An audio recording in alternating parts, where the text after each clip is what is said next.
We are live. Why? Oh, you know what's weird? What? How do I turn that off? It's monitoring your audio Bluetooth through here. Oh, is it? That's fucked up, dude. And now there's that one. So, wait, what if I do that? Oh, so I can just turn that monitor down. Oh, yeah. Down. And okay. then are you... Yep, actually, yeah, the level is sure. Let me see. Are they still fine? Oh, wait, check it. Mm-hmm. Check it.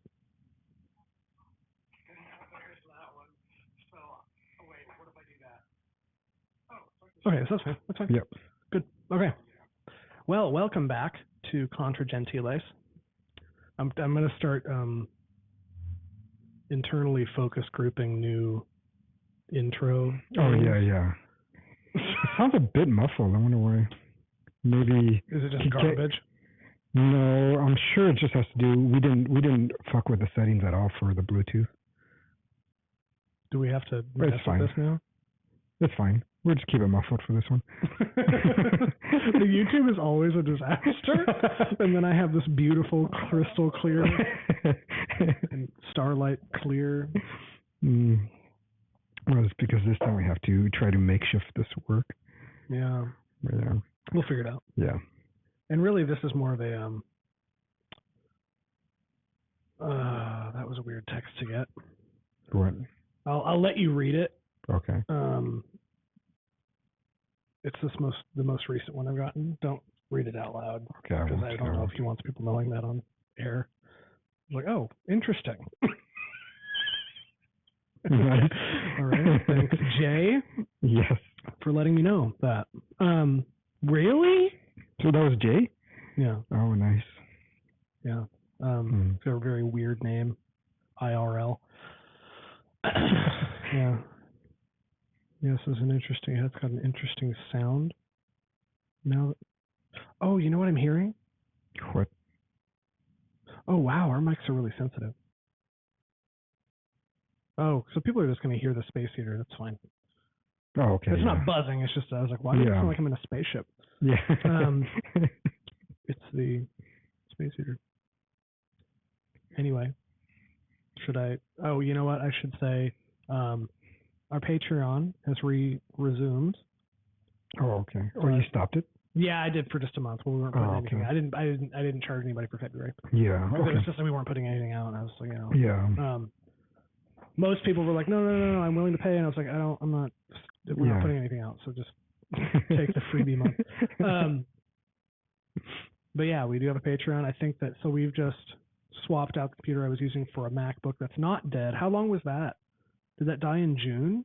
It's been a while. I don't No. remember. We talked about it. It was in the PFDs. Yeah, it was like September, early September or something. November the PFDs come out, so it's probably October. No, that come out. This year? No, it came out in August this year.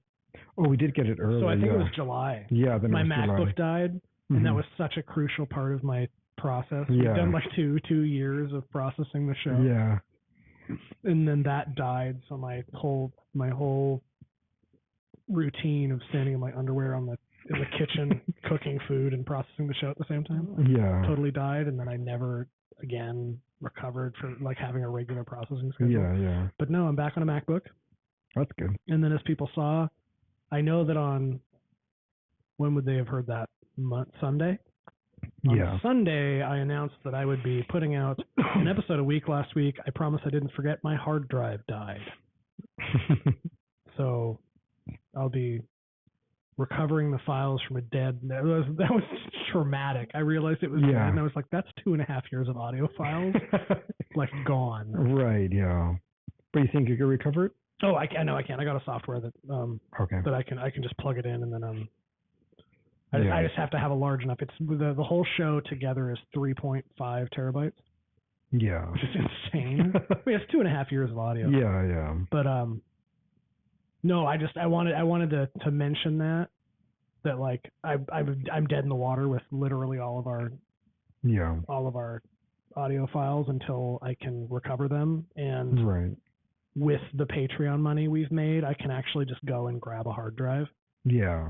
So like it actually does matter that right, yeah, it's helpful. That, you know, it, like putting money back into the show is like actually real. And, like I can go and buy a 14 terabyte hard drive for the the video and audio and stuff. So like, if you want to, if you feel compelled, Contra Gentiles on Patreon, $5 a month. Yes, Then we will be doing a question and answer. When's that going to be? Around April 7th, ideally the Friday, April 7th. Okay. But I know that your schedule's wild, so it might be, it'll be kind of around there. But okay. But if not, I could always tune in from afar. Yeah. But we normally get pretty good questions. But question and answer, we've done one or two. One. Mm-hmm. That was kind of before things got super chaotic. Right. Yeah. We're going to do it monthly. I think once a month. We'll kind of do what we did last time. We record an hour. Yeah. On the main show, and then cut it for the Patreon subscribers, and just there's few enough people that subscribe that you can kind of just ask whatever, and we'll answer everything. Yes. Yeah. But yeah, question and answer Q&A on April 7th for the Contra Gentiles, or whatever I called the tier on Patreon. Anyway, that's my spiel. Yeah. I'm gonna try to remember to pitch that every time. But yeah. Awesome. Yeah. So has there been anything on your mind?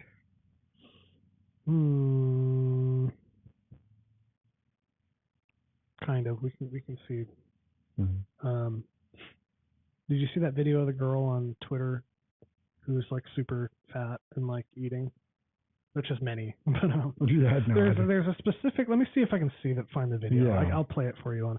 Is there a way on there for us to like watch a like react video kind of thing? Oh yeah. Okay. Because we should figure that out, because there's some stuff I'd like to show you in real time. That's actually pretty easy to do. Okay. Well, what link does Caleb want? Oh, it's like Caleb's like fat TikTok girl link. Show me. Where the heck is the fat TikTok girl? What if I go fat girl? Will it bring it up? No, it's like a super. Wow, there's so many fat girls. That was disturbing.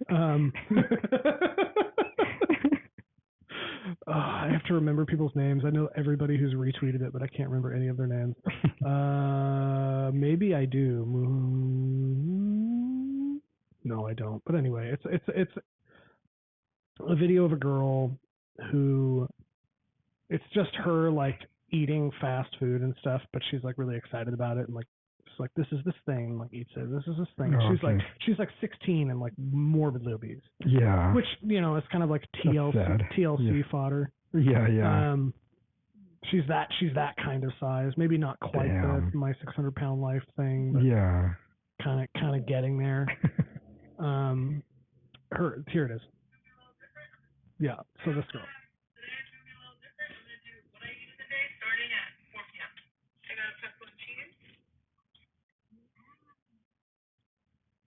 Cheddar pepper I've never tried before. Really rich in cheddar. But that's essentially, it's just like that. And then her mom's there, and like, well, she's just showing what she eats all day, basically. Yeah. Because she's fat. Yes, but like she just is like, she's 16-year-old girl and wants attention on TikTok. She's like, oh, what's a thing that I could do in a day? And I'm like, oh, I guess I could just show people what I eat. And like, watching people react negatively to it, as one should, has further convinced me, kind of as an extension of our conversation about the whale. Oh, yeah. Which is forthcoming once I can get the proper audio files.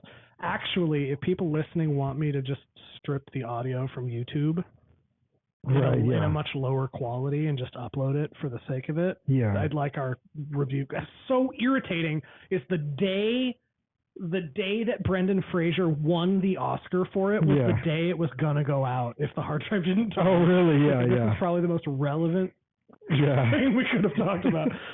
But something I brought up is people really just don't understand what gluttony is. They're all talking about, she's making fetish content. It's like, no. like gluttony is its own separate cardinal sin from sex or sloth or whatever. Like people don't. Right.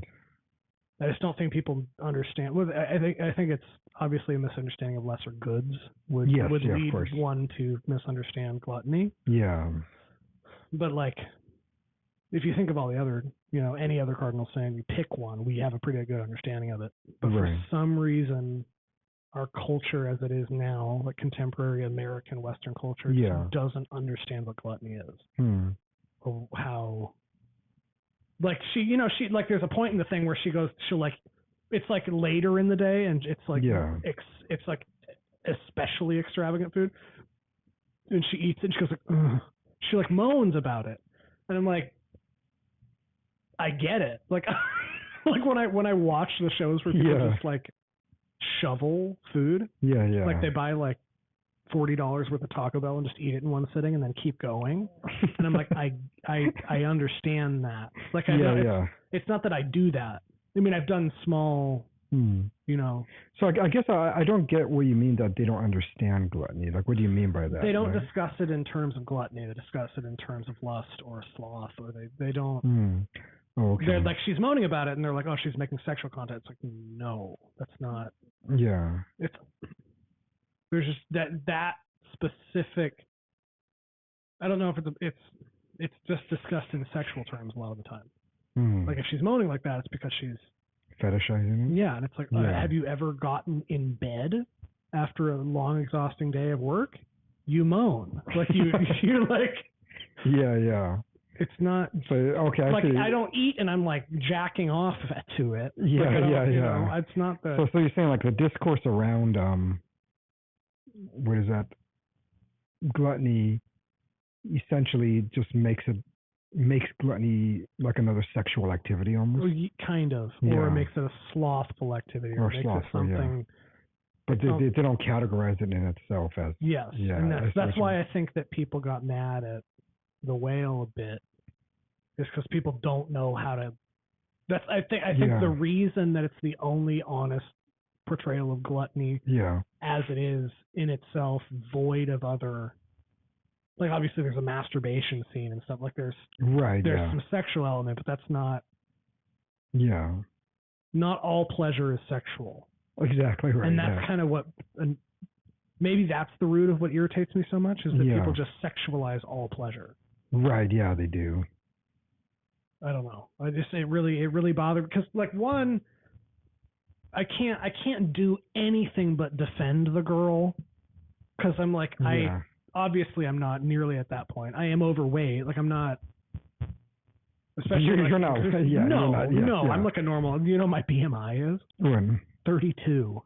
Oh really? Yes, which means apparently I have very heavy bones or something. I'm not morbidly obese. Yes, yeah. But like I it's like you see someone struggling with the thing you struggle with. Yeah. And there's nothing you can do but have like. Of course, yeah. I think that's all of us, yeah. So when I see people like that, she's just having a good time. She's not eating. She's not making a commentary about it. She's just genuinely enjoying a thing that's killing her. Yes. And I don't know. It's just like you make fun of anything you want. I don't. That's not. But it's like she's struggling with a thing. Yeah. That people that struggle with gluttony don't really know what gluttony is really. Yeah. They don't know what, like, to understand what gluttony is, you have to know what lesser goods are. Yeah. And how they're distinct from one another. Mm-hmm. Because I mean, not every pleasure is sexual, but I do know what you mean. That has pretty much become the way people take most physical pleasures, and you could root it back, because it's not one that I've thought about that extensively, but you probably can root it back to like Freudian ideology and really the behaviorists in general, because Lacan the same thing. Yeah. And so I do think it was a development there that ultimately has gotten into pop culture to really define every case of sexual pleasure. Freud, sexual, concept that every trauma is sexual. Yeah. It's like there are many sexual traumas. Yes, but not all traumas are yes, sexual. yeah. Which is why she's like the girl's not making fetish content. She's not, right? But yeah. everybody discusses it as if as she is making fetish yeah. because the only reason one would experience pleasure is it sexual for orgasm or something. Yes, it's like yeah. there's well, so I don't know if you know anything about the definition of orgasm or anything. If it's only ever referred to sexual climax, or if it referred to that and then more than. Oh, like its etymology? Yeah. Yeah, that's what I don't know. Actually, I could look that up. Yeah, look up because I would be interested to know if orgasm is a word we have. You know how they medically co-opt words. Yeah. To refer to something specific and physiological that used to, because when theologians of the Middle Ages and earlier described heaven as a perpetual orgasm. Yeah. that's probably right, not exactly. just talking about perpetual. Yeah, it looks like from ancient Greek means excitement, swelling. That's really okay. So that would require me. I'll look into that. And then it says it became more in terms of sexual climax with French, orgasme, or in modern Latin. In what time? 1680s. Okay, so I actually had a correct intuition. Yeah. So it didn't refer to something explicitly sexual until until much later. Yeah. According to the Google thing you're looking at. Oh yeah, and to Edema Online, which is actually a really good. Okay, so resource, okay, because. Yeah, we don't 1580s. You could see climax. Mm-hmm. So I guess climax was more genitive climacus. Mm-hmm. So yeah, I guess really the 1600s from the French. You could see basically it's related to only sexual pleasure. Okay, because that to me when I do you know who specifically to which you might be able to attribute the idea of heaven as a perpetual orgasm? Pretty much everybody.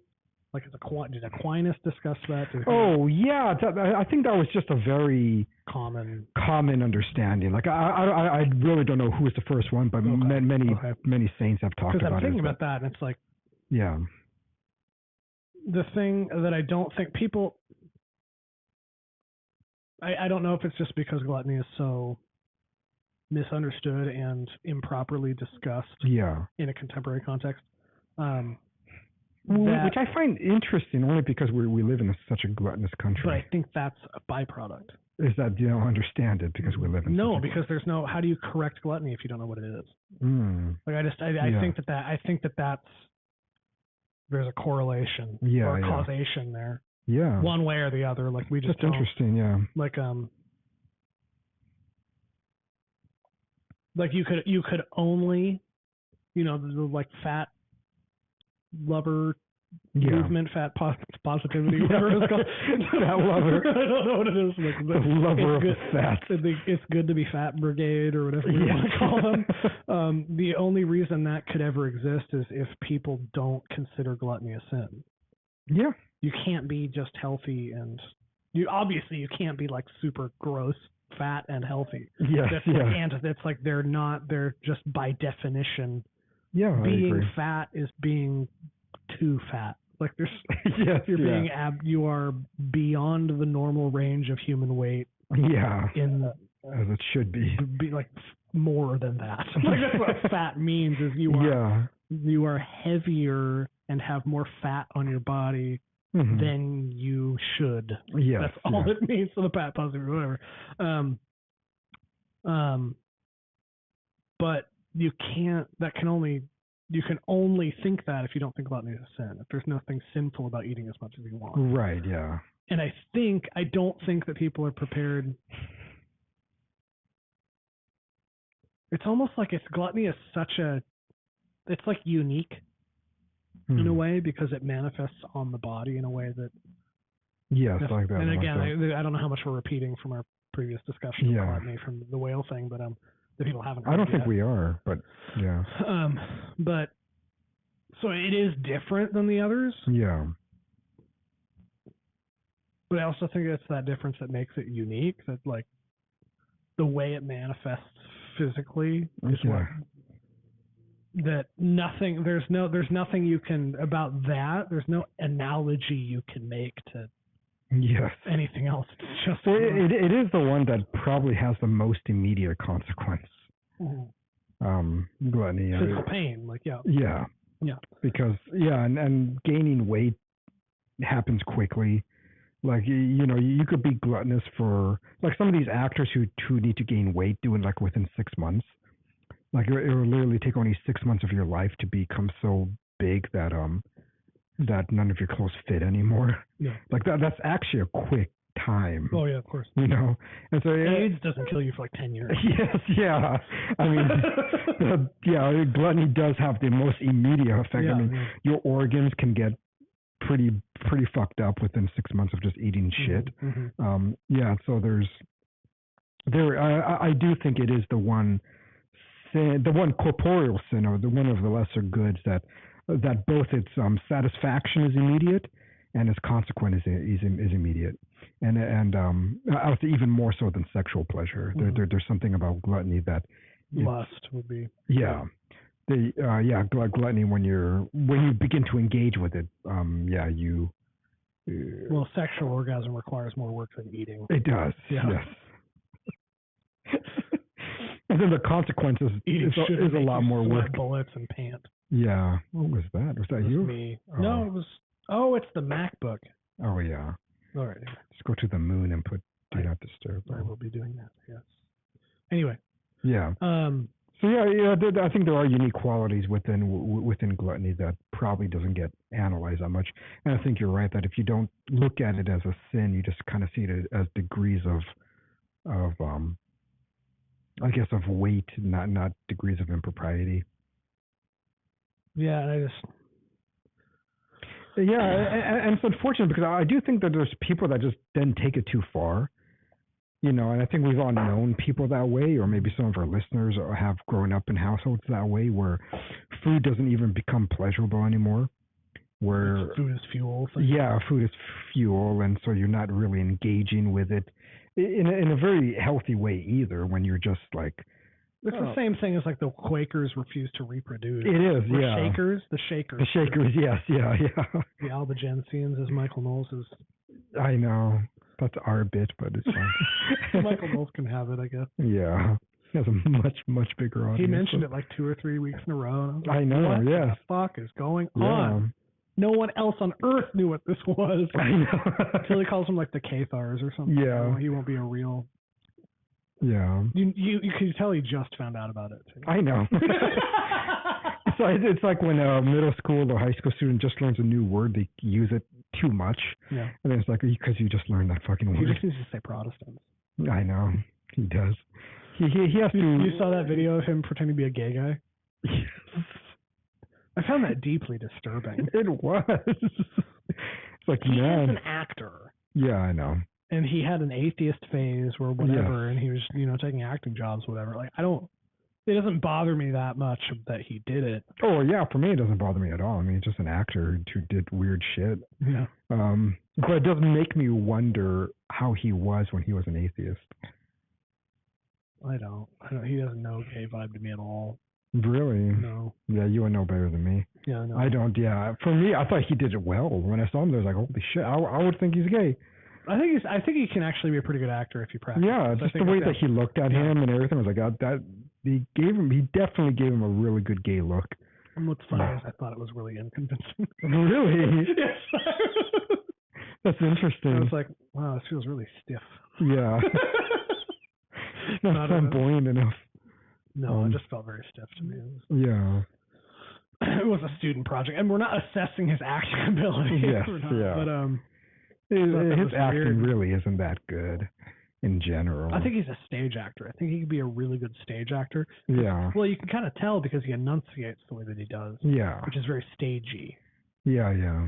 Which is its own thing. That's not a criticism. Like being a stage actor is a way different thing than being. Oh, of course, yeah. Yeah, he might be. I don't know if he is, but I think he's just a much better talk show host than he is in terms of his skills. Easily. Yeah. I mean, thank God he got the job, but. Yeah. Yeah, I don't know. He to discharge the buzz. Remember that? We have this weird grounding issue. Oh, yes. I wonder if I come in here sometime, because you'll never do it. If I come in here and I just do cable management and I get rid of all the cables we have all over the floor. Yeah, that would be good. I wonder if that would just get rid of the grounding. Probably. People coming into the stream like, you guys sound like garbage. I'm like, yeah, we addressed that in like the first 2 minutes. We're aware. Let me see. I need to keep the comments open because people do comment. Oh, on the stream. Yeah.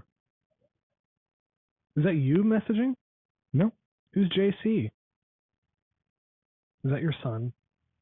I don't know. No. Dude.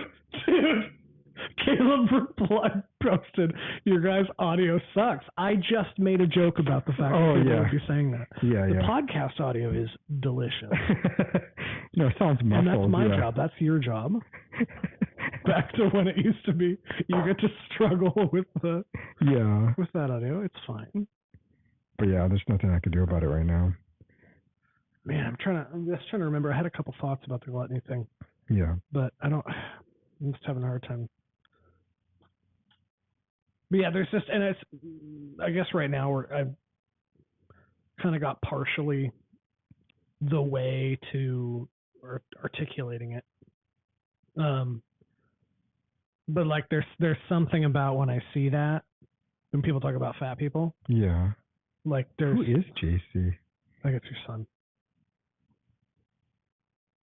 He said, OMG, hi, Caleb. And I was like, our old camera. How many did he ran camera for us for? No, dude, he's not. He's over at the cathedral. Oh, weird. Okay. Well, whatever. I don't know who that is. But anyway. Why is it the cathedral? For confirmation stuff? Yeah. Hanging out? Stations. Oh, cool. Mm-hmm. Yeah. He's being good about it. Did you make him do it? No.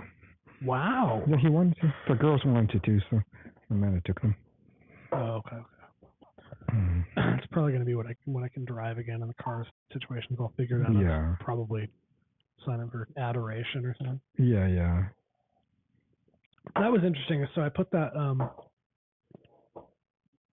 whatever. The I was having a crisis recording. Yeah. Someone one of my friends was like, actually, it sounds like a dark night of the senses. I was like, okay, nerd. Like, whatever. But no, it like I got 12.5 people like message me like, do you pray? I'm like, okay, I get it. I get that that's the thing. I get that's the thing that I need to do. Just let me talk to the priest about it because I don't know what that means. I said that like. You pray? Do you pray? And I'm like, no, obviously. That's the thing. That's the thing I should do. But I just thought it was funny. Yeah. Everybody had the exact same response. Like, yes. You're the 20th person to say that. Mm. Yeah. You've been easy to engage the last few, but you have no thoughts. Yeah, no, because we haven't really put a topic out. So no, do you need me to start like coming up with something the week before? Or even just a few. Okay, days, I can do that. Yeah, without a topic. Because I could rant about many things, but yeah, without directions, like I don't know. Well, let's see. I'll just probe you. It's at 2 hours today. Can we do that? I don't know if you have enough material today. Are you fine if I just force it? If I do the work to keep it at 2 hours? If it's an interesting conversation, okay. Yeah. But you'll kill it if it's like okay. Yeah. So we're gonna physical therapy often. I just thought when the last patient we were seeing before we departed. Like physical therapy offices should absolutely not be co-ed. It's so weird to me. Yeah. So there's something like a manual therapy. So there's exercise, like therapy exercises, which are they hook you up to a thing or whatever, and they're like, do this exercise, and they teach you how to do it at home or something, and then you're just coming up with a physical therapy, like, here's the things you can do after a surgery to like build strength back in your arm or whatever. Yeah. And they do it once or twice a week. But then there's manual, which is where the physical therapist takes you back and they like manually adjust you for a while. And I'm like, a woman physical therapist should not be in like a back room, dimly lit room with a man like manually adjusting him for a while. Yeah. It's very weird. Yeah, that is. Yeah, I don't know. Like one of the therapists I work with, she'll just do like yoga poses, like a cat in heat, just in the middle of them. Like, what are you doing? This is scandalous behavior.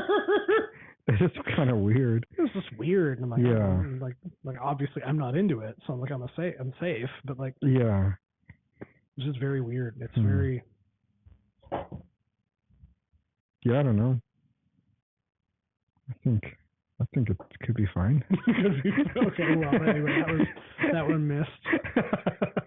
We'll just hit an hour. Just kill it.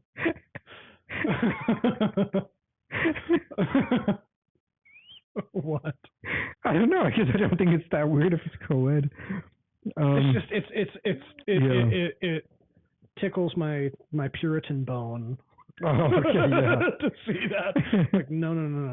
Like, it's like one of those things that I never really understand the bathroom thing, just because I don't know why things just can't be co-ed. Who the heck is JC and why are they commenting so much? I don't know. Yeah, I don't know. I think that people should be fine to be co-ed. Yeah. At the same time, it's like I would not enjoy knowing that my spouse or whatever was like alone in a dimly lit room being touched by. It's just very. It's just very weird. It's like, this is odd. Yeah. No, I guess I could see that. And of course, I'm around it all day, and like there's some people that I genuinely think are like creeps. So I'm like, I wouldn't want to. As like a therapist, I wouldn't want to do that. If I was like a little woman, and we got these weird like military guys, they just come in to get rubbed down. Yeah, and they're like over there and they're like getting their legs rubbed down. I'm like, what the heck is But that? is the doors open and stuff? Yeah, but you can't see the beds. This door open, but like, okay. So they're not getting like happy endings or anything? No. Oh, okay. I thought they'd close the door and be like, oh, maybe she gets extra money, you know. Does insurance cover that? With the military dudes. Yeah, I don't know. It's just weird. Yeah. So we killed 4 minutes. I'm just waiting. I'm waiting for you to. Oh. Dang! I want to make you take that IQ test. Yeah. Can I make you take an IQ test right now? No. No? Not right now. I'm not going to pay attention to it. Dang. Got a camera on me if people want you. There's this like dumb IQ test that everybody's taking. Oh, okay. I'll make you take it sometime this week. Yeah. And then you'll get us whatever. But it tests it's like an informal thing. It claims to be used by research facilities. Yeah. I don't know if that's accurate or not. But there's the memory IQ, the verbal IQ. You're JC. I'm not messaging anybody. I'm just seeing that people are writing. Yeah. This is way too distracting. Dunkachino. That's awesome. How are there 6 people here? Because we're recording earlier. I guess that's true. But it tests like memory IQ and verbal IQ and spatial IQ. And it's funny that for some reason I got the highest score of anybody. Oh, did you? Yeah. So I haven't seen anybody get a higher score. Yeah. And people want you to take it. Okay. What I think will happen is you'll misunderstand the instructions and get a terrible score. I could. You'll get like a 95. You're like, I didn't understand what I was supposed to do. Oh, man. Yeah, because like you're not very good at following instructions. You figure out how to do the thing you want, but void of any instruction on how to do it. Yeah. And when people instruct you how to do something, you get more confused. Yeah, I don't know how this IQ. I've taken IQ tests in the past, but I don't know how this particular one would be. Yeah. Most of the ones I've taken has just always been more like logical puzzles. No, this one. Well, one of them is like the words definitions of words which is not IQ. Oh well, yeah.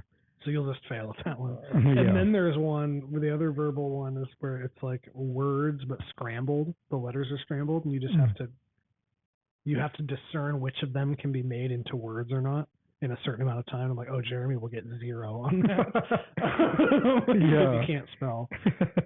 One of them is you have to remember, like it gives you a grid of different colored squares, and then it turns off, and then you have to remember how it was shaped.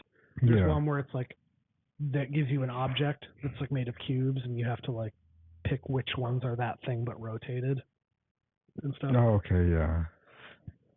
Yeah, that one's more common. Yeah. Those ones. Yeah, most of the ones I remember, just like I said, they were just more like logical puzzles in that sense. Some of them were pictorial, some of them were word ones, and That's what was funny is everybody asked me to have you take it, but I forgot to have you take it. Oh, really? Oh my god, I can't do it with the camera on me. People I wouldn't want to. It'd just be weird. We send while I fill air. Yeah, no. I know. I'm just trying to fill space. I would fill horrible. space. Yeah. I'm just really distracted by I know, all you these comments. Just stop. Just stop looking. I'm watching you be distracted. Yeah. Footage of January 6 boomers in the Capitol cuts to Grant saying, "Shoot him."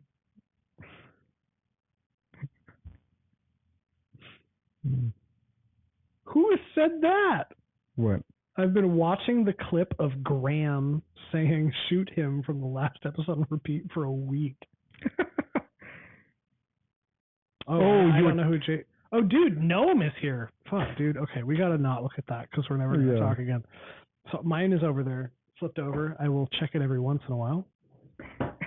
We need someone to sit over there and just read us interesting chat messages. Like this guy says he's gonna send a bomb to your house. Oh, thank you. Off-camera producer. That was worth hearing. You're just talking to it. Flip your phone over. Because I'm watching you, you're like, I don't know. Maybe that's the, I don't know. Oh, you're impossible to engage in conversation because you're looking at our chat. You're like a baby in so many ways. Yeah. Sleep like a baby, distracted like a baby. Multitasking. Like a baby. Yes, yeah. Once you start multitasking, you can't do any of it for a while. Yes. You just have to stand there and be angry about it. We're like fixing things. I hate doing that shit. I love fixing stuff.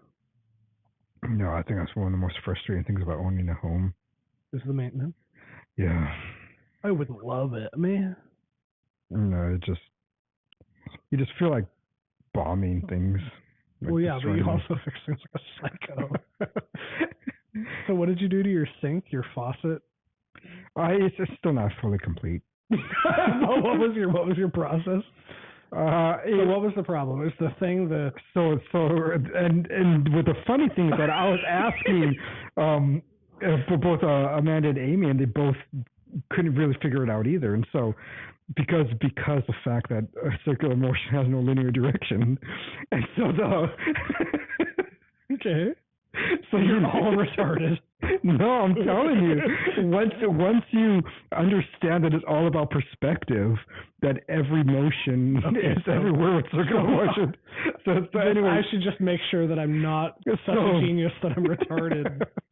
So when you look, so you know the you're like I had the same exact problem all of the women had. I'm just saying.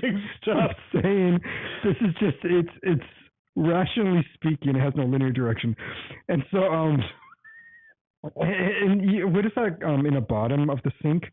The knob? I don't know what you call that. The bottom? So underneath the faucet? So there's a faucet, but then that goes to the water line. There's a hot and a cold, and you could turn either one off. Yeah. So I was changing that part, that knob.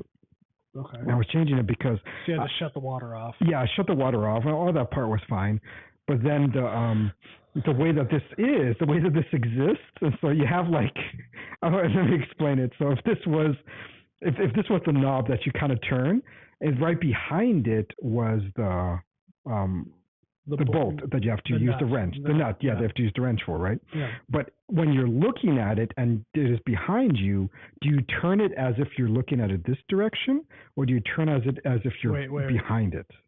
So let's say this is the knob. To pull it out? To take out the with the wrench in the back. So then you put the wrench here, and then you have to turn it to take this off. Yes, yeah. No, yeah. So I have to look at it to see which. So if you have to wrench, because this part stays most put. of the time, some things are because this part stays put. Some things are reverse threaded. Yes, because this part doesn't move, right? And then you have the thing in the back that moves. Mm-hmm. So that's the part that I think. I would suspect that it was this way. So it goes this way, right? Yeah. Wrong. Yeah, that's what they were saying too. It actually goes the other way. I have to go this way. Reverse thread. Yeah, so you have to go this way, and that's because it's all about perspective, circular motion. No, but that's a cross-threaded thread. No, it's because it's literally it's because when you think about it more rationally, but when you think about it rationally, then you kind of get it. Because then when I looked at it, I was okay. I'm understanding this mechanism. Because what ends up happening is that you have this nut that goes in the back that connects into the pipe.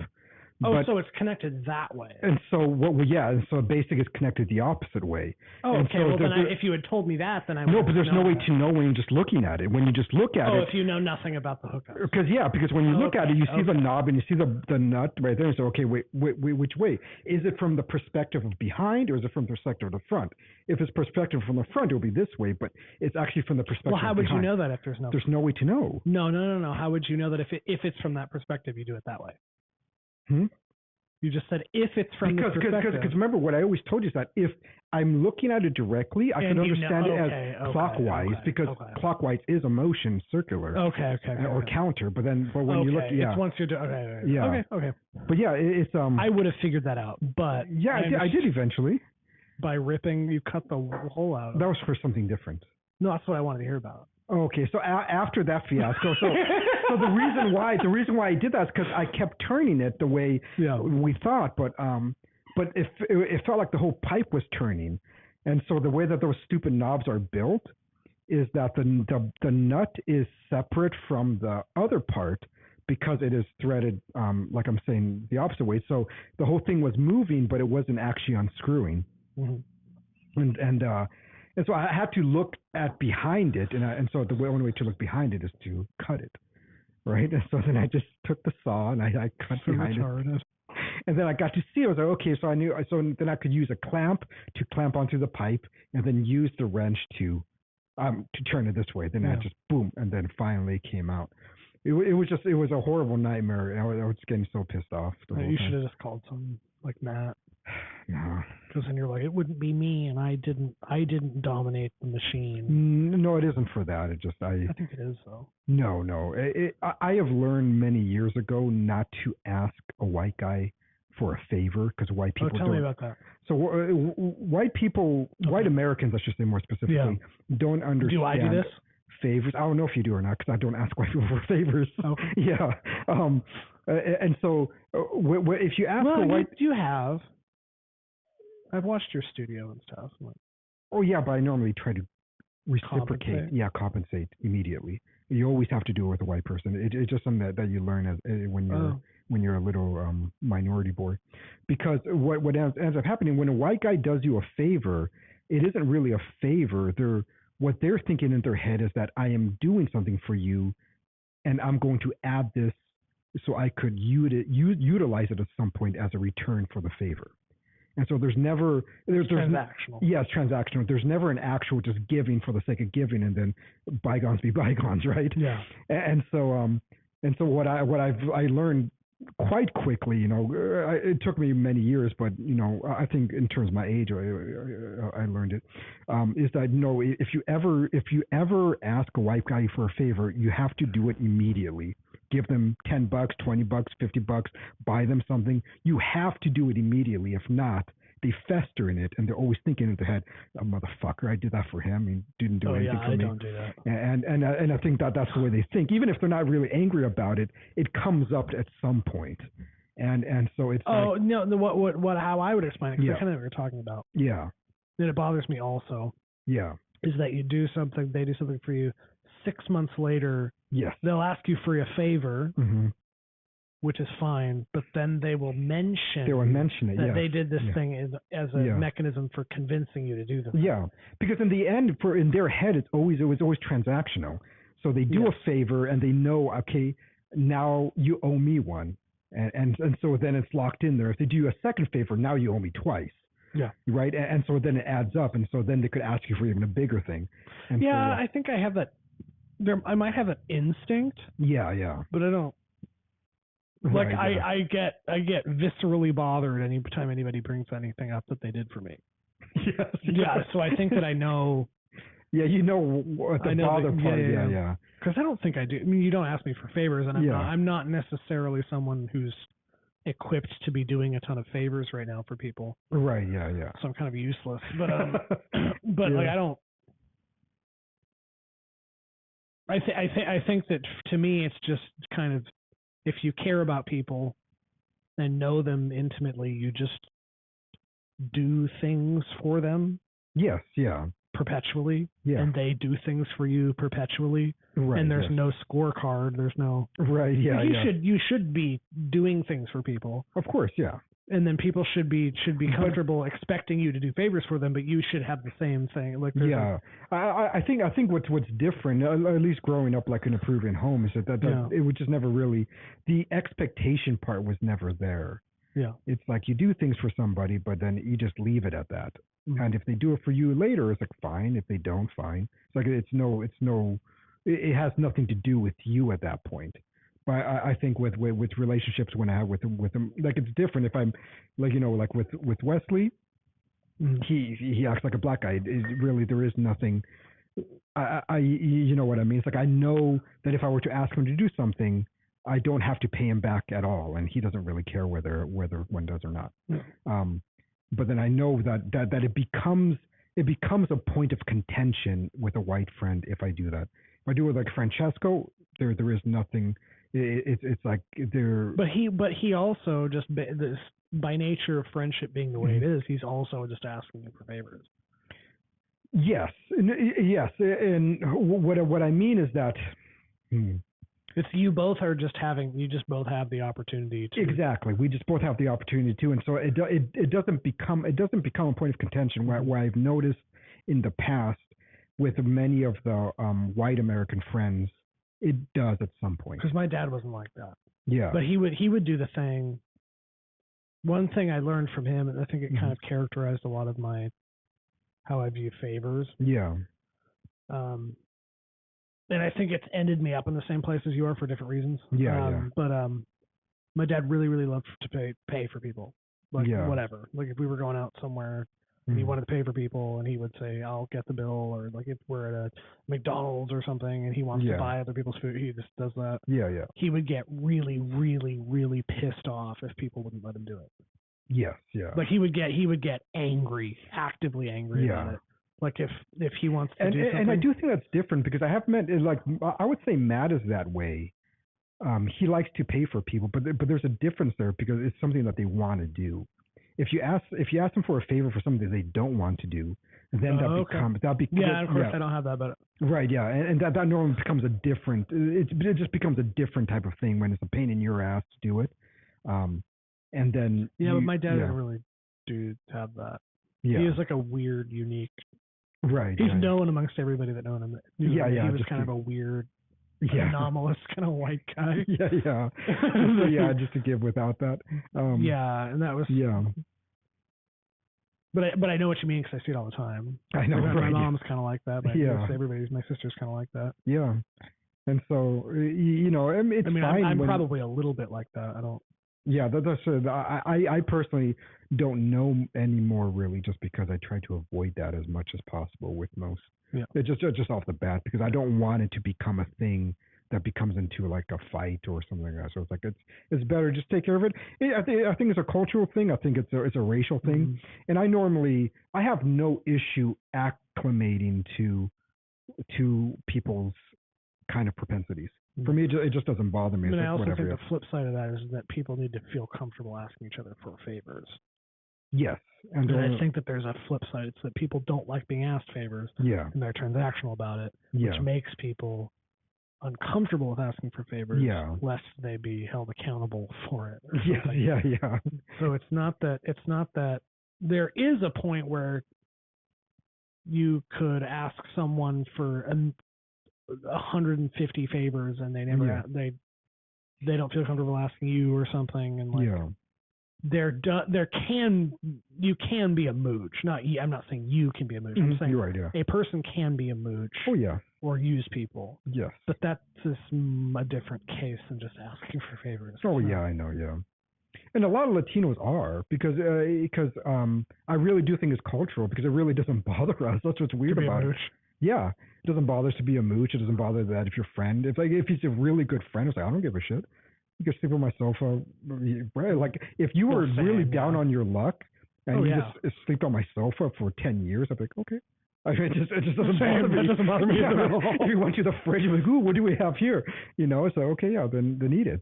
I mean, that's just the way that. So I think there really is a different cultural thing that way because, you do then encounter that when people begin to like mix with them, like if they become friends with somebody from a different country, because like people from India are the same way, like they're huge mooches. I don't know if you ever interacted with like somebody from India for a long time.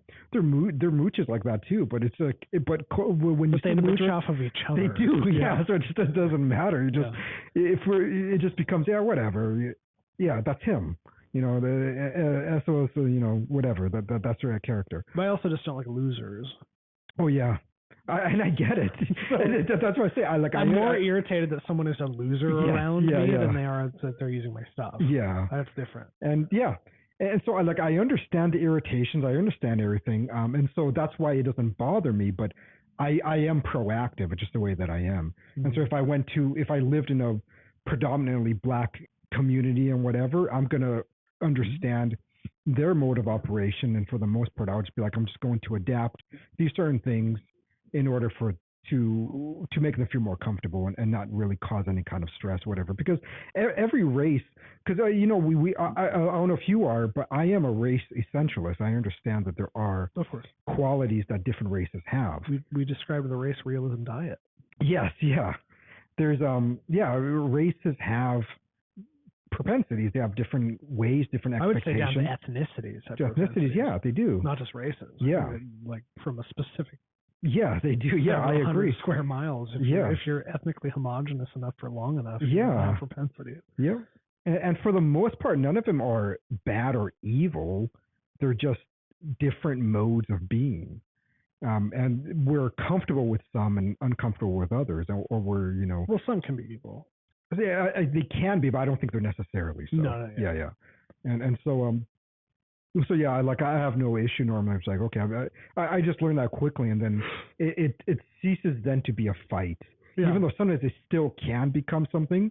Because another thing that and this part I find very strange that some white people do. This is that's really bizarre. Mm-hmm. That they would ask you something that maybe you would want. I remember in one episode in The Office, like Dwight was kind of doing this when he was giving people that what was it, donuts or bagels or something. Yeah. So like, what I found funny about that, I was like, yeah, that's a quintessential white guy move. It's like they ask you, hey, do you want a bagel, or oh, hey, do you know you need me to get that for you, or whatever. And you think in your head, oh, they're just offering, to do something. And no, they're trying to gain as much points as possible to get a return on that favor. And it's so weird. It's like, what? Why are they? Well, if they don't think that they have any right to ask you a favor until they. And so it's weird. That's a very uniquely like white American characteristic. That is one of the most bizarre. Well, the Japanese are like that. Are they? Yeah. Yeah. Yeah, I don't know that many. Everything's Japanese. transactional. Yeah. Yeah. They're way more transactional. Even more than Americans are. Yeah. Oh yeah. Oh yeah. Yeah. It's disturbing.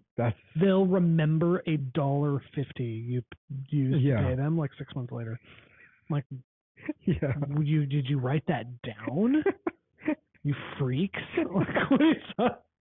Yeah. Very, very weird. Yeah. Yeah. Other people have told me how weird that they've all said, Jeremy, you would really hate it in Japan. Yeah, Japanese are weird. Yeah, that's what everybody tells me. Some of my favorite people on earth are Japanese. Yeah. Like, some of their characteristics would be the social structure is just insane. Oh yeah. The hierarchy. Yeah, that's the other thing that people tell me, that I'm way too disrespectful of hierarchies. Well, it's literally a caste system. Yeah. You know. So what were they called? I don't remember the 4 classes. There were the 4. Yeah. The 4 classes of citizens.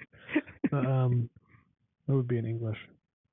Essentially like a peasant class, a merchant class, a samurai class, and a royal lord class, landowner class. The people who paid the samurai. Yeah. The something landowner or lord. I don't know what it would be in English, but they just transferred it. They did. It was such an inorganic cultural shift from their feudal system to the westernized industrial. They just essentially grabbed the industrial era, kind of the the mid-late industrial. This is about 1868 into through the 70s and 80s. They just kind of we're just going to do exactly what England is doing, and just did it. Yeah. There was no cultural shift, so they just never moved away from their feudal caste system. Just applied in applied the industrial contemporary economical terms. Yeah. It's very weird. They use a super hardcore Keigo, like a hardcore, archaic, formalized Japanese that they still use in a business setting, that you're expected to know how to use in a business setting as a form of respect. But it's it's almost like a religious way. It's very weird. Yeah. It's very odd. Yeah, no, I probably would. No, you'd hate it. Would hate, yeah. I just think you'd hate being in Japan. I think you'd enjoy it for a little bit, and you'd be like, I gotta go. I can't go in here. It's I'm done. A good experience. No, after 2 days. Yeah, no. Yeah. Everything's rude. Yeah. Yeah, they're it's Victorian. Yeah. Social standards in a different way. It's not that strict. Yeah. All the rules of things you can't do with chopsticks and stuff. And it's just extremely formalized. Very weird. You'd hate it. Yeah, probably. But you'd like China better. You think so? There's dirty hicks. Oh. Yeah. Rural China. Oh, rural China. Foul-mouthed, dirty hicks. Yeah. Are they? Oh, yeah. You'd like them a lot more. They're loud and rude and pushy and in a very Asian way. Yeah. Closer to the Latinos.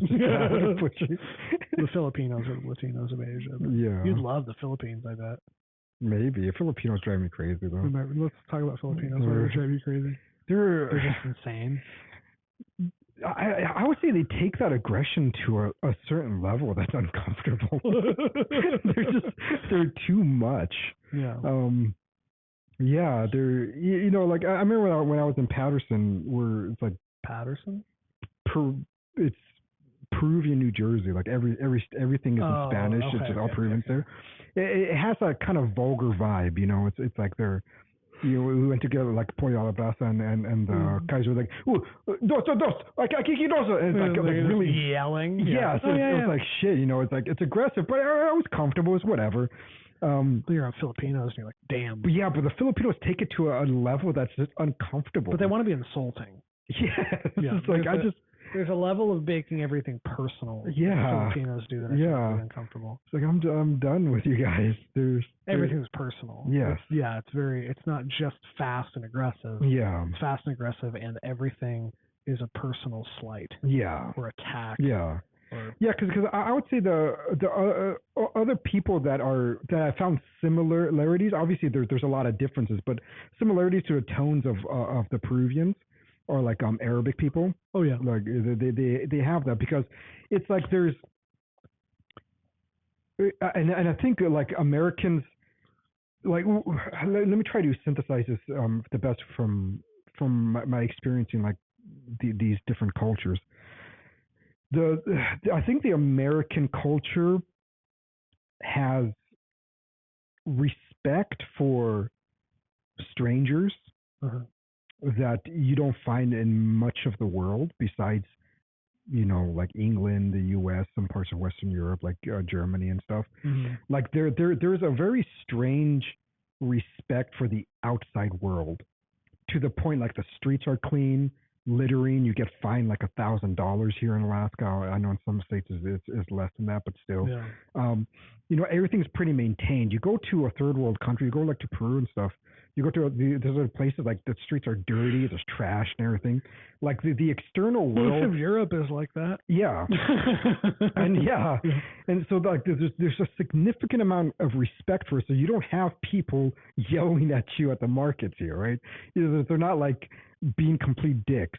You go to South America, you're gonna find that. You're gonna find people yelling at you. You go to Turkey, you're gonna find more of that aggression. The Philippines, all these places has that. But it seems like Americans lack respect on a personal level. It's like there's respect for the outside world, but there's lack of respect for the interior. And so, like the thing that always bogged my mind of my mom was how dirty American homes are. Like you go to a lot, they're just filthy at home. The streets are fucking clean; they're immaculate. You go inside somebody's home, it's like it's dirty, it's fucking gross, right? And then, but in South America, it's actually the reverse. Like the outside is clean, but then in the house, the women normally keep it fairly decent. There's plants everywhere. It like smells good. You smell the cooking, and all that stuff. It's the exact opposite of what you find with the American culture. It's like they don't the Latin culture in general doesn't really care that much if there's trash on the outside. That things are dirty there, that you could be rude to strangers, that you could use strangers for your benefit. It's like you're trying to convince them to buy something because they're just trying to get your fucking money, right? They'll lie to you, they'll do whatever, they'll pickpocket you. It's like all this. Your job to counteract that. Yes, because they're strangers. So that's where you look at it, right? They're not your family, they're not your close friends. But with your close friends, you never fuck your close friends over, right? You die for them, you kill them, you don't care if they're moochers. Yes, it's like the mob, right? and that's the way that is. Like they're family, they're family or they're family friends, and so it's like there's a greater respect for the intimacy in the Latin culture, not that much great respect for the outside world.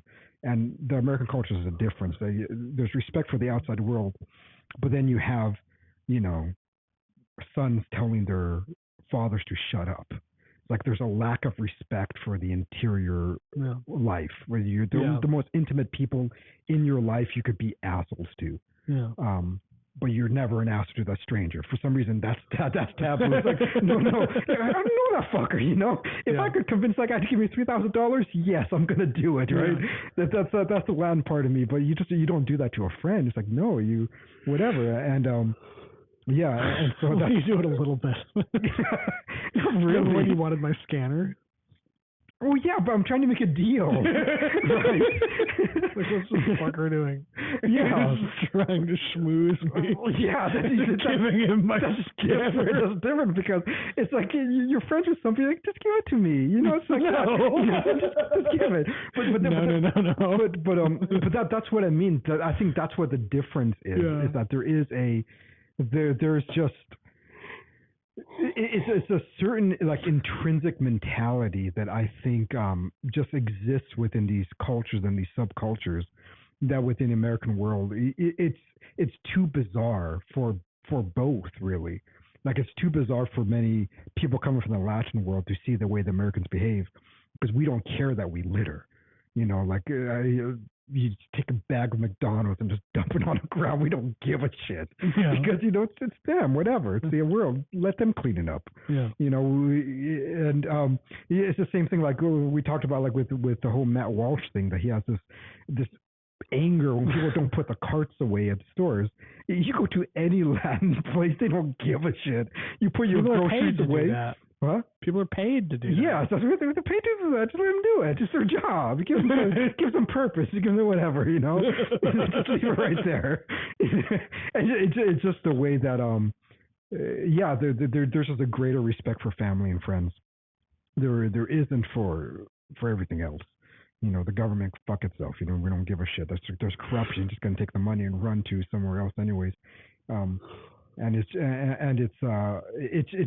just something that I know growing up and seeing the different realities, like my home reality and the realities that you have in school. That was always a bit difficult to reconcile because you have to consciously act. Yeah. Where I think when you're just born in that atmosphere, you're not consciously acting on those things. Mm-hmm. Like for me, like it was always a sense of discovery. It was like, oh, I get it. And so now I'm going to consciously behave this way because, okay, that's fine. At that point, okay, I'm good with it because now I understand. There's no reason for me to get mad. There's no reason for anybody to get mad. I get it. Which is why I don't mean to divert to a different topic, but which is why I find this completely irritating when the younger people now, both like most minorities, just bitch about everything. They're just like, they want everybody to cater to them. It's like, no. It's like, no, just you're in that country. You're in that world. You're the majority white people. Okay, that's their behavior. Fucking adapt. It's not that hard. Be better. Yes, it's really not that difficult. It's just just do it. But then if you have your Latin friends, act Latin around them. It's fine. You can compartmentalize like code switching and stuff. Yeah, yes. You can compartmentalize these type of behaviors. It's like you could be certain way with others and not. We do that all the time, anyways. Your friend, you're with coworkers, with intimate friends, with semi-close friends, or whatever. We compartmentalize the way we behave, and I think we could do the same thing with our behaviors in the world. And so I make sure that nobody sees me throw garbage out the window. Yeah. That's what's funny, like with Anthony, since he's like so Portuguese, he's the fucking same way. He just like throws shit out the window. He doesn't give a shit. When was the last time you saw him? He's probably a month ago. Oh, okay. He was having issues with his mom. His mom's husband died, and so like he's been, and the person who was taking care of her is like taking advantage of her and taking her money because it's a whole ordeal. So he's been back and forth. He's been in California for weeks on end. Oh, she lives down there. Yeah. Oh. So you haven't spoke to him. I hope things have worked out right now, but yeah, Well, but yeah, he was at the Trump rally. Yes, yeah. 6 hours we stood there. Yeah. So insane. Yeah. He's got like that very stereotypical, like 50-year-old Portuguese face. Oh yeah, where his eyes are falling out of his head. Yeah, it's like he had droops and everything. Yeah. Borges or something. Yeah, Borges. Yeah. Crazy. But so excited to be able to have wine on the podcast again. I know. Winter's almost over. No. Not almost, like 3 weeks. Still, we'll take what we can get. Yes, yeah. We're halfway through. Yeah. How about did Caleb send you the link to that? No. It was a discussion for with Catholic and Eastern Orthodox. With him? No, he wasn't doing it. He sent you a link. You didn't send me. Yeah, I guess so. Okay, all right. What was it? It was interesting. It was just about the Or was this after we were? No, it was like a few days ago. Oh, of course. Essence and energies thing. No, okay, no. I mean, I'm sure you could. Oh yeah. It was a reasonably decent actually debate. It was just very cordial. Send it to me, fucker. It was very cordial. It was it was good. I kind of enjoyed it. Obviously, I think I forgot who the Catholic guy was. Just extremely eloquent. Just very. You don't know who he was? No, I've never heard of these people before ever. Did you send it to you on Twitter? Mm-hmm. You can go find it. Yeah. You don't talk to them that much. Go in your DMs. I just want to see what the names of the people are. Father Peter Tottolben. Nope, nothing. Yeah. Okay. And then the other guy I think is more well known. Let me look. I have to click on it. He's an Orthodox guy? Yeah, he's a professor. And Dr. David Bradshaw. Oh, that name is familiar. Yeah. He's Orthodox? Yeah. And yeah, so it's about Palamas and Aquinas' view so on it. So it's Palimism and stuff. Yeah. Okay. So yeah, it was a good it was a really good discussion. I do think that they both presented the case reasonably well. The one part that it's still in the end for me is that I still think that the distinction isn't real. Yeah, it isn't real. Like they're just using different words to describe the same thing. Yeah.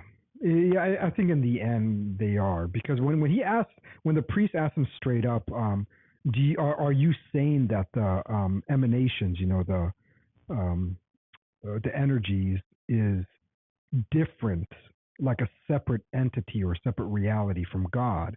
Fundamentally, he says no, it's not. And so, I mean, okay, so yeah. But he used an analogy, and the analogy was pretty decent. It was about computers, right? So he said, you think of it like a computer program and your interaction with the computer program. Essentially, that both your interaction with the computer program and the computer program itself, the actual binary, are the same thing. There is no distinction between them. But there's a difference in how we interact with it. There's a difference in the phenomena, essentially. He didn't use the word phenomena, but essentially saying there's a difference between the phenomena. But then again, it's still the same thing. It's still the same thing in the end. Yeah. It's something that I really, really think that it's just that the Eastern Orthodox wants to make it into more of a thing than it actually is in the end of the day. And I do think there are some Catholics that fall into the idea that they are a significant difference, but if you're being intellectually honest and having a actually good debate, I think in the end, the Eastern Orthodox are not claiming that the energies of God is a different entity from God. But I think most Eastern Orthodox would interpret it to be that way. That there is a different entity? Yeah. They're always talking about how separate they are. Yes. So I think if you asked an uneducated person, or maybe, Eastern Orthodox, are they separate entities, they'd say yes. Yeah. Yeah, maybe an uneducated one would. Or mid-wit, or kind of a. Yeah. But I think it would. I think I would just be intellectually dishonest, because I think it's pretty clear. Well, they're ignorant. But from what he was talking about with Palamas, I think you would have to really interpret what he says just very crudely. Yeah. Because obviously there is the difference is experiential, essentially. From listening to it, I think they were using a lot of philosophical jargon. But if we're going to synthesize it, the distinction between the energies of God and the essence of God is the experience. Yeah, is that one of them you're experiencing, so you're interacting with it, and they call it synergy. And so when you're interacting with it, that's the difference. But that doesn't make it a different entity. It just makes the reality distinct from saying that it is the essence in itself. It is it's the I guess the essence as discovered or something. Yeah. If there was something that you're going to put on there, the essence as known to man. But that doesn't. But you're not making an ontological claim. Then you're just making a phenomenological claim. Yeah. And I think that's the part which that was is important to make. I mean, of course, yeah. Correct. But I think that's the part of the discussion that I found kind of maddening, is that they weren't using those words. But I think those words just clear it up. Like one is phenomenological and the other one's ontology. Ontologically, they're not going to be distinct. Phenomenologically, yes, they are distinct. That's to make them ontologically distinct. Yes, and so even with this computer programming analogy, I was like, yeah, but the analogy, it's like they're conflating these two realities, almost as if they're saying that ontology is phenomenology. It's like, no, I mean, But I think a lot of people think that now. Heideggerian thinkers, I guess, do, but I think that the Heideggerian way of thinking is more significantly influential in the just modern concept of reality than like scholastic. Yeah, I guess so. Yeah, that they can't really compartmentalize those two realities. Yeah, I mean, there's because when you have ontology, and then you have you're making ontological claims, you're making claims of what something is. Yeah, and then if you're saying that this energies necessitates, or I don't know if they're going to say necessitates, but this energies is at least understood through the process of our phenomenological interaction with with God, and then there's like, now you're no longer making merely a claim, you're making a claim as something perceived, right? Yeah. Which is not necessarily real at all. Right. Yes. Yeah. So it was just I think that's the part that the discussion got a little confusing, because they weren't engaging with it, I think, and contextually correctly. It was like, we have to separate the ontology with phenomenology, or if you want to use the Kantian terms, the noumenal world from the phenomenological world, because this is something philosophically, I think, that's been presented in a variety of different terminologies, like because there always is the thing in itself, and then there's the thing considered. And the thing in itself is unknowable as in itself, because you're not that thing. Yeah. Right. So you only know it through the mediation of sensation, which then is a thing considered. And so are those separate things? I mean, phenomenologically, yes. Ontologically, no. It can't be, because if you're experiencing that. Well, your perception of it is ontologically separate from the thing. Yes. But that doesn't mean that. But there isn't a different reality. The thing as perceived is not a separate entity from the thing. It's not, yes, exactly. It's not like there's a separate entity of. Yeah. Because there's you, there's your perception, and the thing. Yes. It's not like there's you, your perception, the thing as perceived, and the thing in its essence. Yeah. There's not a separate category yes, for yeah. thing. Yeah. If you were to make a diagram out of it, it doesn't make any sense. It doesn't, right? Yeah. There's just the thing, and then there's your perception. And then your perception of the thing. Yeah, exactly. Your perception has no bearing on that thing necessarily. Yeah. Yes. Yeah. But I think what the Eastern Orthodox try to do is they half conceive of this separate entity that exists only as perceived from God. Yes. And I don't think that the truly, top tier educated of Eastern Orthodox theologians actually think that. Right. Yeah. But they think that the Orthodox lay, especially American, Orthodox laymen, they think there's your perception, there's God's essence, and then this other nature entity of God that exists dependent on your perceiving it, but is also separate from your perceptions and its own. Right. Yes. Yeah. But then that would have to have an essence. Exactly. Yeah. Then you get into the classical third man problem. Because that would have to have an essence. Of course. Yeah. That couldn't. But they want to claim that it doesn't. There's no such thing as just energies. Yes. Yeah. There's no such thing. Energies God absent can't. God. Or that aren't one with God. There's being.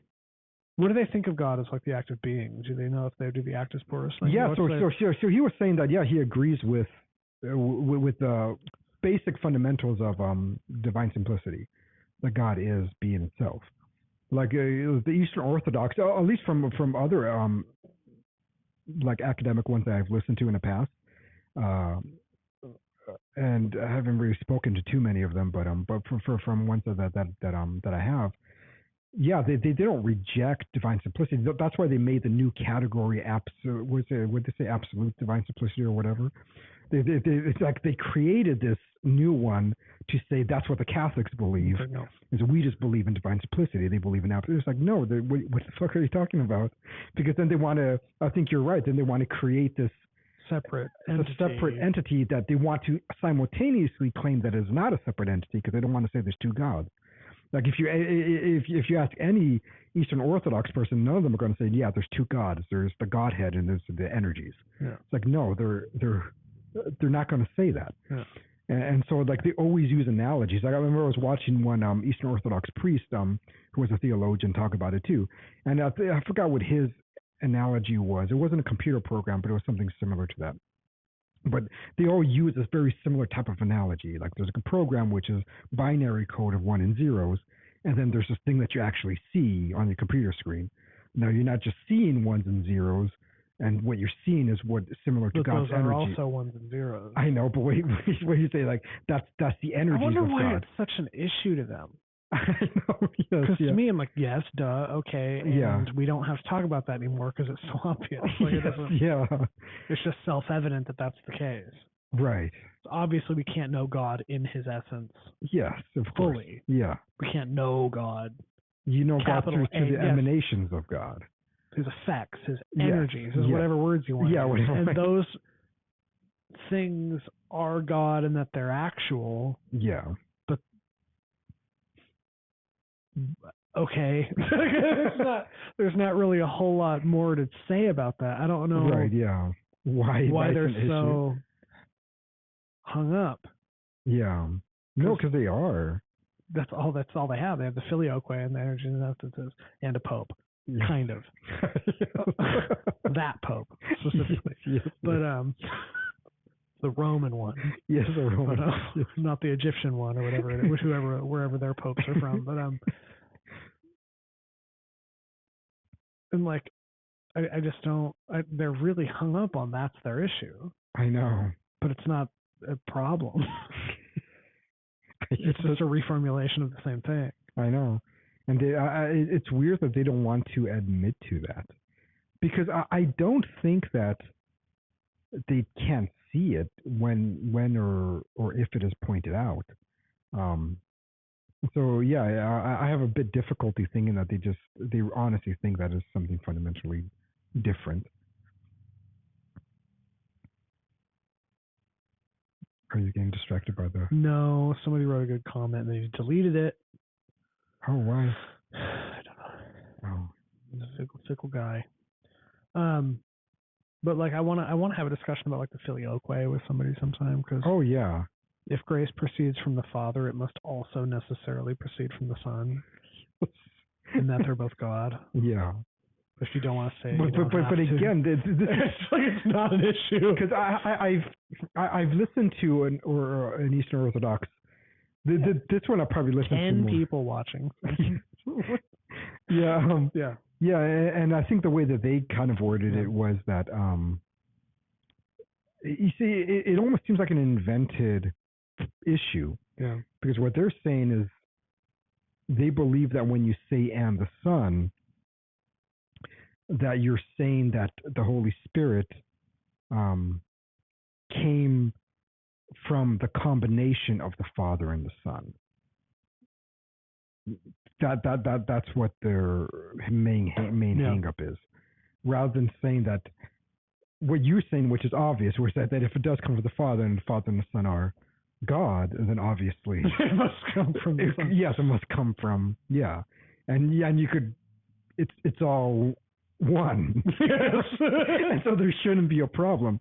But they just don't want to change. But the way that they always argue is like, but the way that it is worded sounds like you're saying that the Holy Spirit comes only from the Father and the Son, rather than saying it's almost like it's almost as if they believe that we're saying. I don't know if this terminology exists, but I'm kind of making up at the point. You're synthesizing. Yeah, it is almost as if it's a necessary conjunction, as opposed to.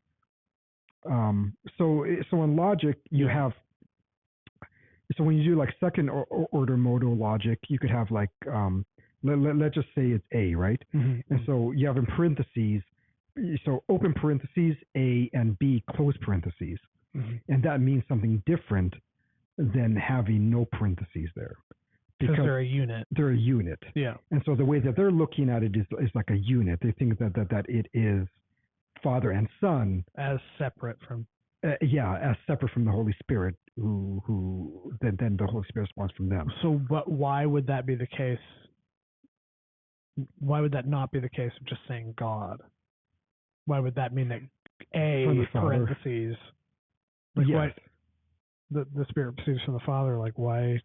Okay, so how is that any less a distinction of the kind you're positing than having them both there?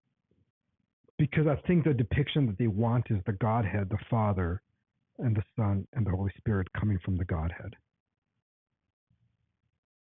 That's not correct. Yes. Which is why and the Son, I think, makes more sense. Yeah. It just doesn't. I just don't. If it makes too distinct the Holy Spirit from God to say the Father and the Son, why logically would saying from the Father not make that equally as distinct from? No, yeah, I agree. Yeah, that's a bad argument. Yes, it doesn't make any sense. Yeah. Why does adding the Son change the character of the? It doesn't logically change the character. No, I agree. Statement. Yeah. Unless you perceive it the way that they did, but still, in the end of the day, I just think they're mad that it changed. Yes, that's their whole thing. Yeah, Eastern Orthodox would get mad for saying that, but I think in the end of the day, their whole thing is they just don't want anything to change. Yeah, they don't. They don't. That's why their icons look like they were painted in 1000 AD. Yes, yeah. And why I think they're boring. Yes, they're completely unadapted. Yeah, they don't speak to me because it's like hauntological. They don't like change. No, they don't change. They don't. Everything change, has to look exactly like it always did, but then at what year? I know, yeah. But at the time of the schism? Was that when the development of icons was no longer allowed to proceed? Was that 1054? Those are there. Yeah, I think I think that could be a big part of it. It in the end, for me, it just comes down to they just don't want the Pope and whatever. Yeah. And that's just say that. You can argue about that, but don't make up the distinction. But then everything else, right? Yeah. I think that's when it just starts. It's logically insane. Yes, I know. They're called popes.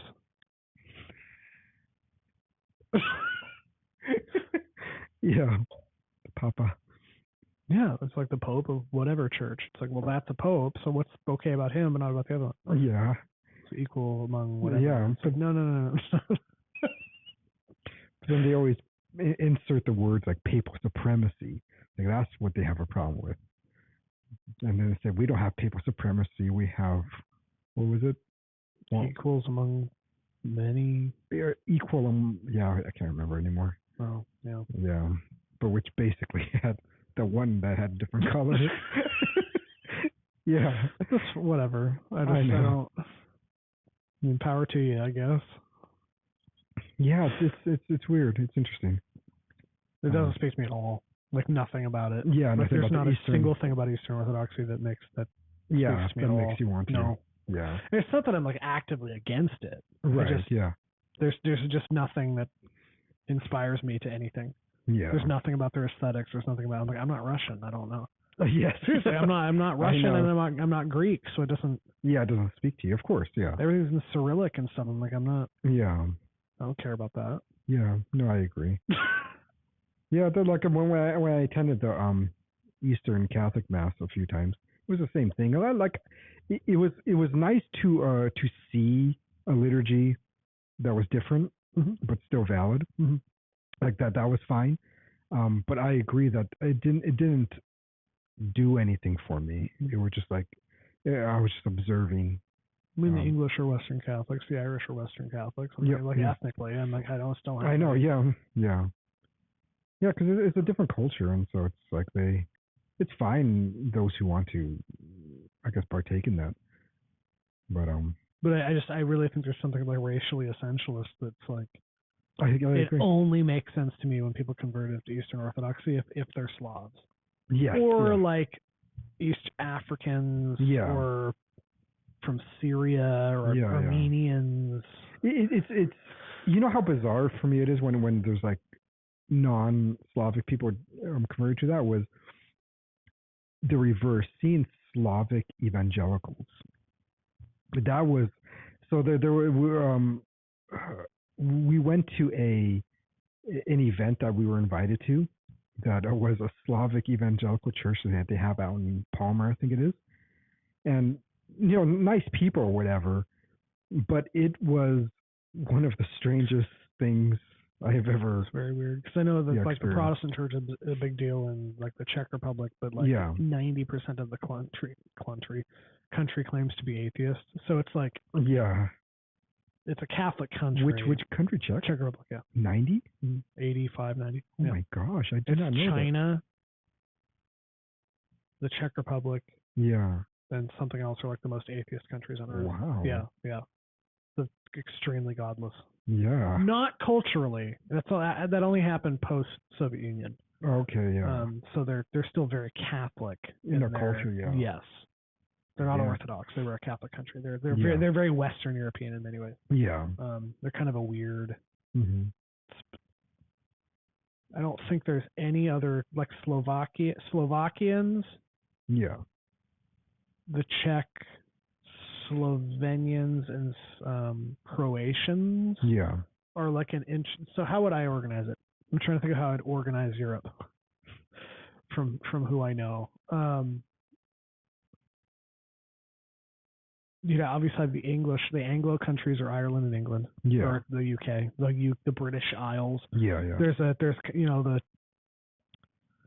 the pseudo cultural conflict between the two. Yeah. Ireland is just part of that thing. Like there's just the British Isles are just an English speaking. Yeah. And like they hate each other, but like it's the same thing. Like there's like a kind of a regional distinction between the two, but like there's not that. There's Gaelic people there, there's Gaelic people there, there's Latin people there. So they'll get that sorted out. I mean, when was Ireland made independent? Like the 1800s or something? I actually don't know. It was relatively very recent. Right. Because Ireland was the shitty stepbrother of the English and the Scottish and whatever. This is whatever. You can't tell me that Wales is part of the UK and then Ireland wouldn't be. Right. Yeah. Northern Ireland. I know it's a very complicated issue and it triggers people to talk about it. But it's like I don't think that the distinction is meaningful. Yeah. Culturally. Between the Irish and the Brits. Yeah. Oh, okay. Yeah. Like the Irish are like the like more irreverent English people, more peasanty English people. Yeah, they definitely are more peasanty. But the Scottish are more peasanty. Yeah, the Scots are. I think the Scots and the Irish are more alike.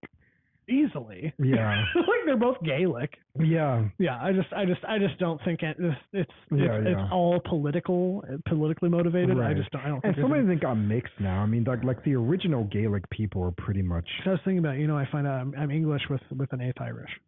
Oh, I'm like, okay. so I'm just an English person. Yes. How many English people just have like an eighth Irish? Yeah, they're the same thing. Well, it's because originally they weren't. The Norsemen.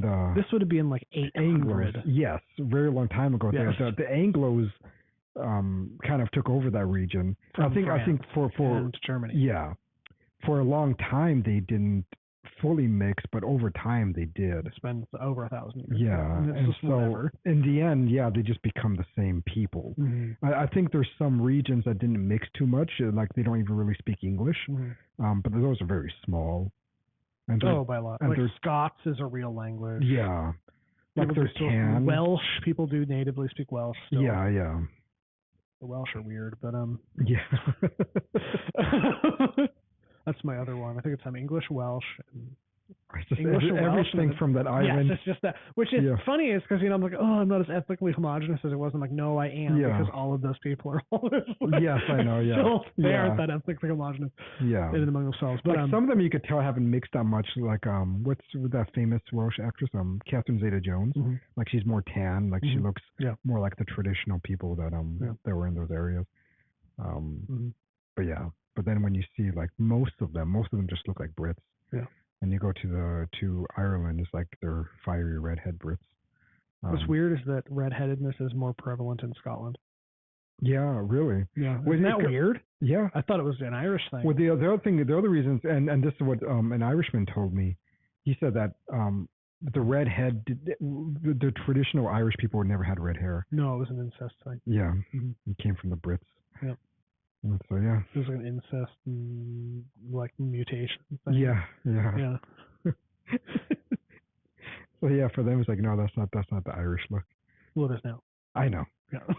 for the traditionalists, they don't like to think of it that way. Yeah. I was thinking of how organizing Europe.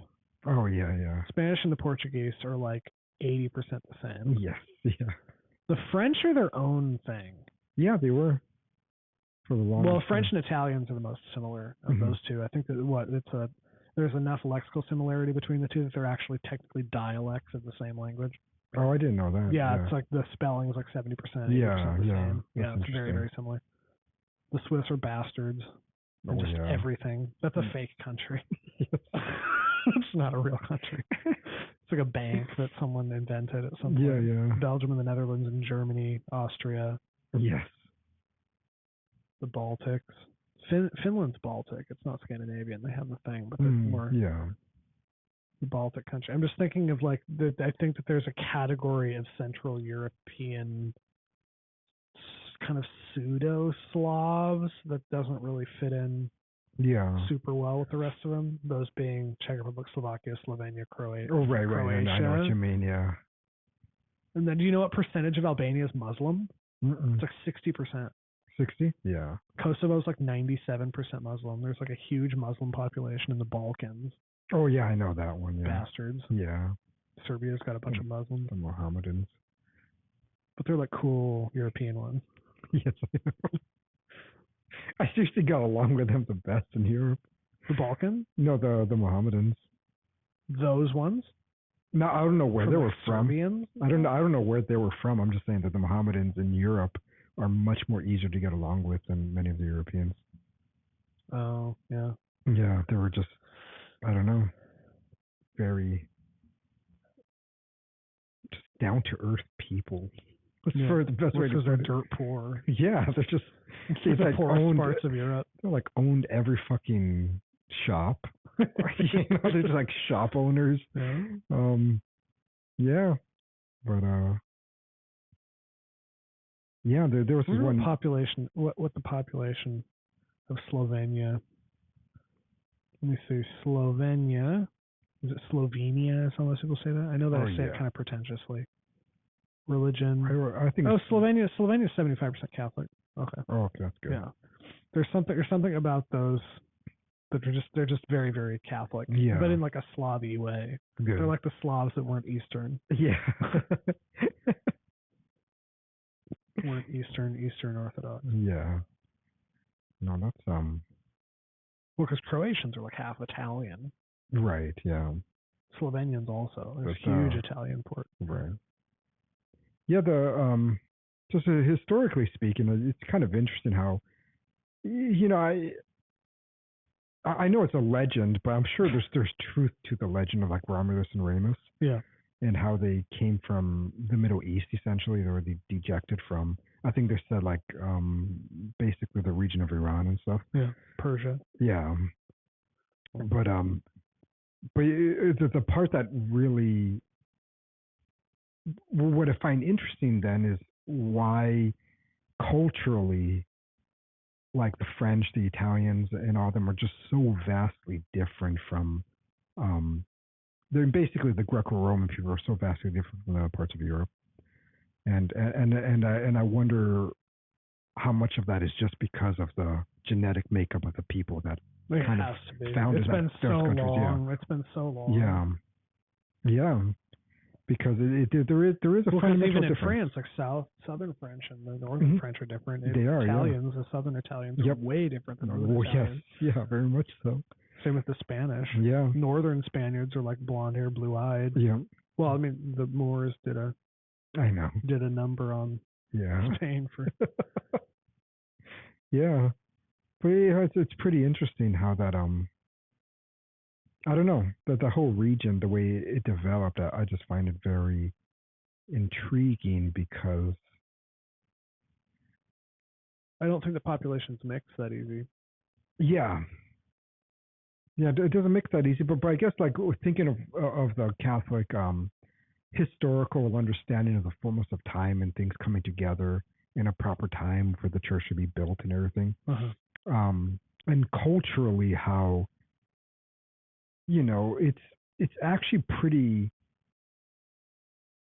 close to where all of that stuff, at the time of Christ, the Jews, the Persians, all the stuff, all like that group of people are the ones that expanded the Western world to what it is. Yeah, it's like that's. So you're saying they're the chosen people? Yes, the Mediterraneans are the chosen people. Like there's something about that it could not have been without them. Yeah, and which is. I don't know, like, and when you interact with those cultures, there is something there, like even if it's hard to articulate, it's like there's just something about that Mediterranean culture. Why are those countries also the countries that most people on Earth visit? I know, that's what I mean. And when they visit, they fall in love. Yeah, because when you go there and you just interact, like there's something about the aura of those people, of the environment, of everything that it seems like there's a sense of why truth. Is France still the epicenter of art in the world? Exactly, yeah. Why is Italy still? Yeah, people to Rome, Greece, why? Yeah. Greece, one of these places. It's still that, and I don't know. There is, because those places get more. There's more tourist activity in those places than anywhere else on Earth. I know, but that doesn't mean it's not like there's a higher amount of or a higher density of cultural artifacts in those places than there are in others. I know, yeah, it isn't, but it's people just naturally go there. Yeah, it's. I kind of. Like, if I ever had the time, obviously I work way too much, I would love to do like a historical research and account of all that development. Because I do it whenever I have like spare time, just reading a few things or watching some YouTube videos, and it gets pretty interesting. But it's like I think there's something more to say about like that entire area and why it was the epicenter and still kind of is. I know the U.S. and we talk about the U.S. as being the center of the culture for the world, but I think that the U.S. just wouldn't have existed if it were not for Christianity and everything that kind of came prior to it. It's funny. Friend of the show, Matthew, says that his comment was, Irishmen or Anglos, don't get in your car tonight. It's very silly. Yes, yeah. The whole conflicts in Ireland in the 60s, 70s, 80s. I'm like, yes, yeah. Turns out the IRA was Catholic, though, by... I didn't really understand that. The conflict, really? Yeah. Yeah, it was mainly in Northern Ireland, I guess. It was a conflict between the Protestants and the Catholics. Kind of. But it was mostly political, apparently, and the two sides happened to be. It wasn't an explicit conflict between religions. In the end, it was, and it began that way, though, because it was a very long conflict. I believe it was at least 100 years. And they happened to be. And then later on, it just became political affiliation and all that stuff. So yeah, you are right, but it was just a really, really long conflict that pretty much started dying out in the 90s. I think completely died in the early 2000s. Yeah. I think that they re-declared war in like 2012 or something. Oh, did they? Yeah. Yeah. But it happens because I was confused because you look up Ireland and like 80% of the country is Catholic. Yeah. And like 10% is no religion on a survey. Yeah. Which means Protestant. Right. Yeah. You know, rationally consistent Protestant. But I was confused because I did just a population, percentage on the whole island. I was like, well, there's way more Catholics than Protestants. What's the conflict here? And everybody's like, no, it's in Northern Ireland. It's Northern Ireland. It's Ulster. Yeah. That's the Protestant world. It's actually I think it was last year there were more Catholics than Protestants in Northern Ireland for the first time in hundreds of years. Good. So they're winning. Yeah. And I was like, what's the conflict? Yeah. What's the numbers game? Catholics win. Yeah. No, not in Northern Ireland. No, they do. Now they do. Now they do. Yeah.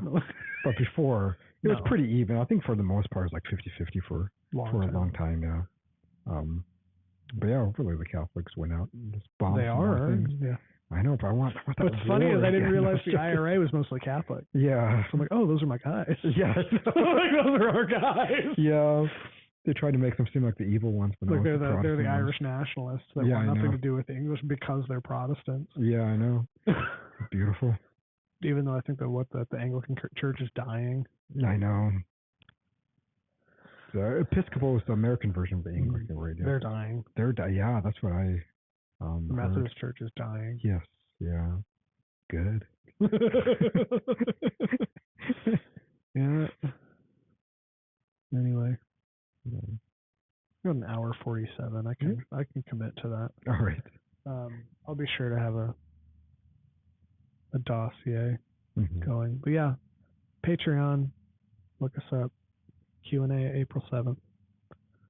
We'll talk to you later. Bye. Bye.